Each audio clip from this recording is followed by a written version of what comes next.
Labour லா வந்து யாருக்கு applicable? So it's applicable to every industrial remove பண்ணிடலாம். வெறும் எஸ்டாப்ளிஷ்மெண்ட் படிச்சுக்கோங்க. ஏன்னா இண்டஸ்ட்ரியல் மட்டும் பார்த்தீங்கன்னா நீங்கள் மேனுஃபேக்சர் கம்பெனி அந்த மாதிரி டிஃப்ரெண்ட் கொஸ்டின் வரும். So it's applicable for all establishment in which 20 or more workman or employ as a contract labour.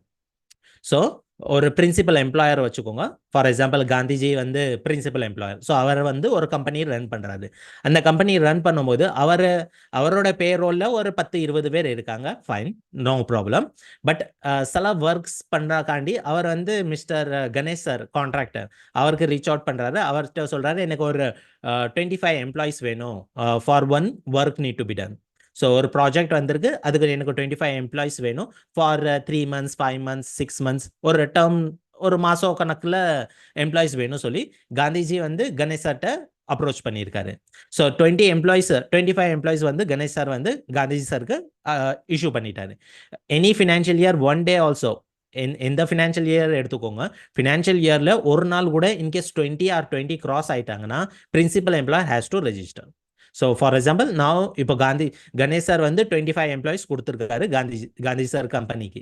So Gandhi sir is as a principal employee, he is applicable, he is liable to register under Contract Labor Act. Is that clear, guys? Now say suppose Gandhi சாருக்கு வந்து காந்தி சாருக்கு தெரியும் இப்போ 20 நான் ஒரே ஆள்கிட்ட வாங்கினேன்னா இந்த act applicable. So Gandhi sir என்ன பண்ணுறாருன்னா ஒரு 3 பேரை அப்பாயிண்ட் பண்ணுறாரு. கணேஷ் சார், வனிதா மேடம், மோகன் சார், எல்லார்கிட்ட வந்து ஒரு 7 members 8 members அப்படி எம்ப்ளாயிஸ் வாங்குறாரு. ஸோ இப்போவும் பார்த்தீங்கன்னா ஓவரால் பார்த்தீங்கன்னா 20 கிராஸ் ஆயிடுச்சு. So even those it's applicable or not, Gandhi sir மேலே as a principal employer it's applicable or not? So the answer is no. So contractor wise தான் பார்க்கணும். ஸோ இப்போ கணேஷ் சார் வந்து 7 பேர் கொடுத்துருக்காரு, மோகன் சார் 10 பேர் கொடுத்துருக்காரு, வனிதா மேடம் ஒரு 10 பேர் கொடுத்துருக்காங்கன்னா ஸோ பர்டிகுலர் கான்ட்ராக்டர் வைஸ் தான் செக் பண்ணணும். So not all together. Is that clear? ஏன்னா இவர் ரெஜிஸ்ட்ரேஷன் பண்ணும்போது இவர் வந்து 20 எம்ப்ளாயிஸ் கிராஸ் பண்ண கான்ட்ராக்டர் டீட்டெயில் அவர் ரெஜிஸ்ட்ரேஷன் பண்ணும்போது கொடுக்கணும். ஸோ அதனால பர் கான்ட்ராக்டர்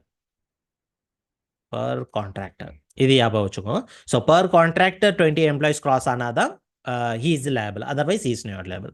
ஸோ அதனால மேக்ஸிமம் கம்பெனி என்ன பண்ணுவாங்கன்னா 20 கிராஸ் ஆகாம ஒரு 2-3 கான்ட்ராக்டர் அந்த மாதிரி கொண்டு வந்துடுவாங்க.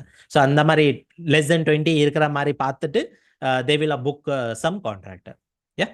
ஸோ இது வந்து பிரின்சிபல் எம்ப்ளாயர் அப்ளிகபிள். நோ கான்ட்ராக்டர்ஸுக்கு வந்து சேம் திங். இப்போ ஒரு பிரின்சிபல் எம்ப்ளாயருக்கு நான் 20 பேருக்கு மேலே கொடுத்துருந்தேன்னா ஸோ அந்த பிரின்சிபல் எம்ப்ளாயர் ரெஜிஸ்டர் பண்ணுவார்.